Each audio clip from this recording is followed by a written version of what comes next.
Dear colleagues, so let's say if you want to extend an assignment for a student, the first thing you need to do is to click on My Unisa, then click on My Unisa again, then log in. Once you log in, you're supposed to see the course page. So you can select among the list the module that you would like to go and extend the student for.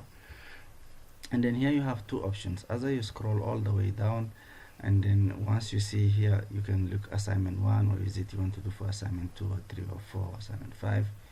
Or a second option is if you don't go through that way, then you can just click on this yellow circle on the top left corner here, and then look for the assignment, and then basically you just click on the assignment to go to the assignment. Then after you clicking on the assignment on this page, if you see, you scroll down and up, this is the page, and this part here, the panel, you can always make it go away or keep it back if as much as you need it. If you want to scroll to the next assignment, you can just click next assignment, or you go here, the other one. If you go to assignment 3, then assignment 1 will be here, and assignment 2, or assignment 2 and 3 will be there, assignment 3 and 4, and so on and so forth. Then you can go back and forward with this. However, for adding this individual student extension, that way it does not require you DSA assistant. You can click on user override. Once you click on user override, you click on add user override again. Then here you enter the name of the student or the student number. So then you select the student. Once you select the student, you can change the date. You see, you can literally change the date for the students.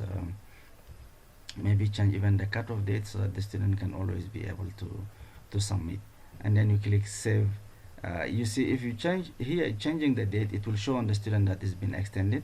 However, if you want the student just to submit, you can just change the cutoff date. The cutoff date will allow the student to submit anytime. So which means, like, in a sense, it's most importantly, sometimes you do not need to actually change the due date by itself, but you can just keep changing the cutoff date if this is just like a file upload.